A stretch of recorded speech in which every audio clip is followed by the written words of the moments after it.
Thanks so much, Kelly, and hi everyone. So as Kelly said, my name is Nina, and I'm a researcher at the Nuffield Trust, which is a charity which looks at evidence to try and improve health and care across the UK. And I'm really delighted to have been asked to come and chat to you guys today about some research that I've been doing on this very topic, which is looking at care workers and what efforts have been made in countries around the world and in the other UK countries to support them. So I think I've got about 10 minutes to talk you through at a very high level some of the interesting things that other governments are doing. And I will just try and share some slides. Okay, so let's head straight into the design challenges. So Kelly mentioned right at the beginning of the session that the group is interested in these 5 different sort of challenge areas or themes. And she mentioned that there's a lot of overlap between them. So I was asked to come and present interesting initiatives from different countries according to these themes. But what I've done instead is present just some country case studies. So as we go through each country, do bear in mind these 5 different overlapping themes, which are quality of care, education, training and development, values and morale, pay progression, and I think it was working culture, but I've called it working terms and conditions. So as we go through each country as well, I've tried to pull out what seems to be working for care workers in these countries, but also some kind of unintended consequences or unexpected issues that have cropped up as a result of these reforms. So I'll start with the UK nations, and I think this follows on quite nicely from what Dan was talking about in his previous presentation. So at a very high level, I'll just walk you through what Scotland, Wales and Northern Ireland have done. So all of these 3 countries have introduced a system of registration and professional regulation for care workers. So what this means is that there's a professional workforce body, a regulator, that oversees care workers. And care workers have to pay a small fee to register with these bodies, which then allows them to practice. In Scotland and Wales, they also have to complete certain minimum qualifications within a certain time frame. So that's between 3 to 5 years. And they also have to continue learning after they've registered. And across the countries, that varies between 10 to 15 days over a period of 5 years. So essentially what these systems are trying to do is ensure that there's a minimum standard of training and education for care workers that increases over time, and that care workers have the opportunity to keep learning as they do their jobs. Another really interesting thing that they've introduced is protected job titles. So I think it's in Wales and Scotland, the job title of care worker is protected in law. And what that means is not anyone can just call themselves a care worker and say, I do care work. You have to have registered, meet these qualifications and learning. And I think that in some ways that can help build a sense of professional identity and collective identity and help improve care workers' status, hopefully in the eyes of the public and amongst themselves. And from looking at some research, it seems that these systems have helped improve confidence in the quality of care that care workers can deliver. It seems to have improved outcomes for people who use social care services. It's potentially reduced risk to people and has helped improve the status of care workers and their understanding of things like person-centered care. But there are some drawbacks, which commentators have said these systems might be a bit too rigid, particularly when you think about care workers who don't have the time or the will to do the training. And might such a system actually make recruitment more difficult? And there's also the costs, because you have to oversee these registers and basically make sure that care workers keep up with the requirements. And might the costs actually be too big a challenge for England? And then thinking about the UK nations some more, they've also introduced a whole heap of other initiatives that seem to be working really well. So in Scotland, what they've also done is they have regulations which set out that care providers have to consider staff well-being when they're doing things like designing rosters and rotoring. So they have to take into account staff well-being, which is quite unique across the UK. And what's really interesting is in Scotland, the government have just announced a pay increase for care workers set at £10.50 per hour.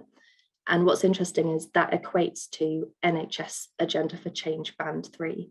So that's definitely the highest rate of pay across any of the UK nations. And what's doubly interesting is the government have said that care workers should be paid the Scottish living wage for sleep-in shifts. And that obviously contrasts to England, where care workers aren't eligible for the national minimum wage when they do sleep-in shifts. In Wales, home care providers are required to offer their staff on 0 hours contracts a permanent contract after they've worked for them for 3 months. And that was introduced in 2018, and the government hoped that it would help make the workforce more stable and also give care workers that financial security and stability that we know is a challenge in England. And they've also introduced sick pay at full wage. Now that was introduced as a result of the pandemic, and it's due to come to the end. The funding is due to come to an end in June 2022, so the end of this month. I think it's quite interesting that they've offered that for a longer period than we have in England.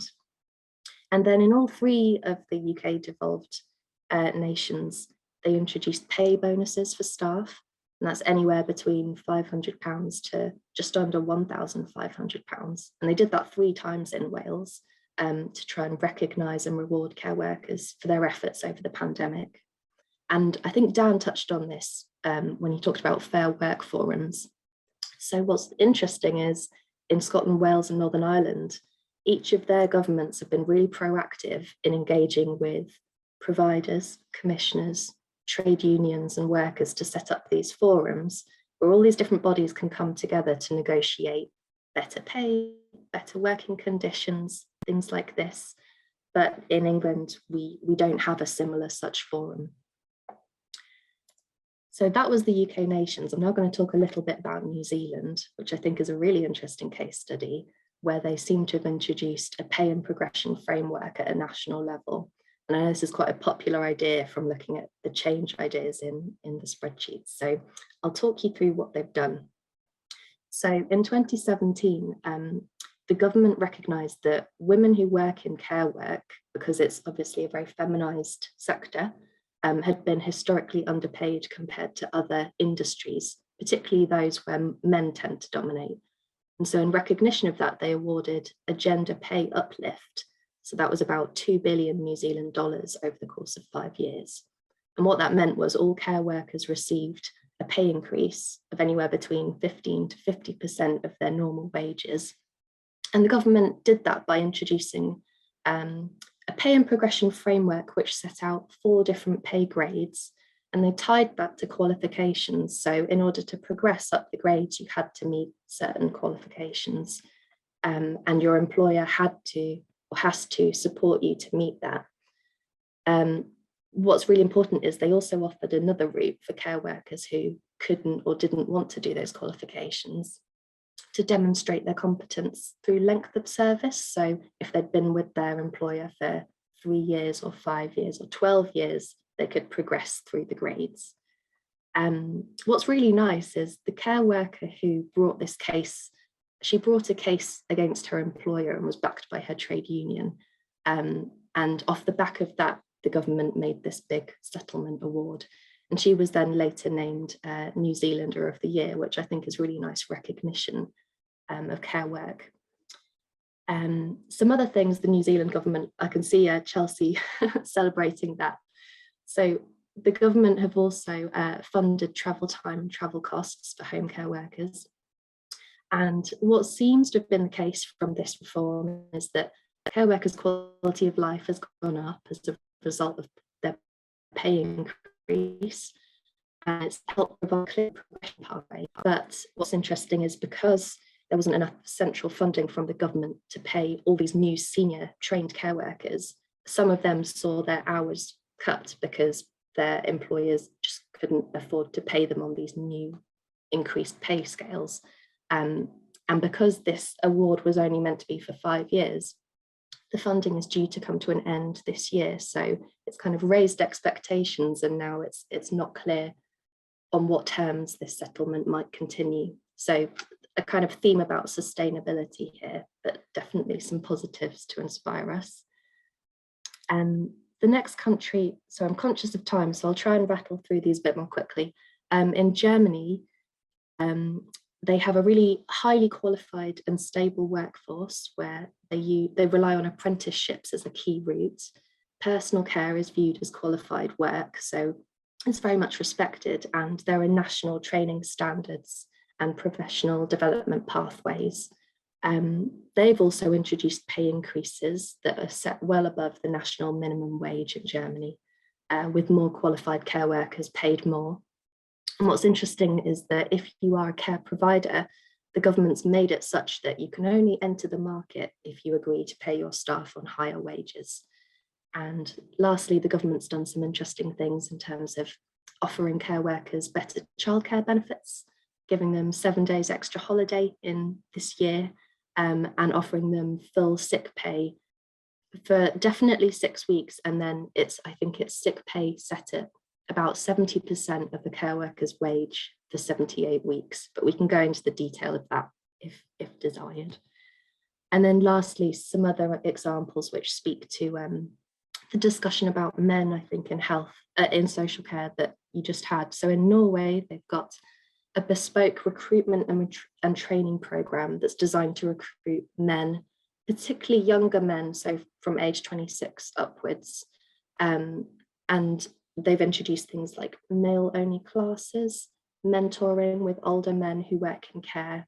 And the way it works is that graduates from this program recruit other men that they know who've often worked as like car mechanics or in sales and other industries. They've got sick pay at full wage for 1 year. In Sweden, the government has funded 10,000 places for care workers to become nursing assistants.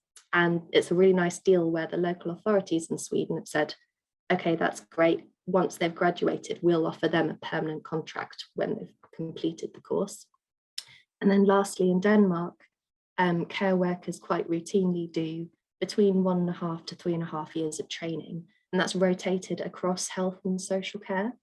And they're also given time off to study and paid at a training rate. So what they've managed to do well is offer training which straddles both health and social care, and I guess offers opportunities to then work in both sectors if a care worker wants to. So that's the end of my slides. Thanks for bearing with me at the beginning, and I'm really happy to answer any questions or go into more detail if you like. Thanks.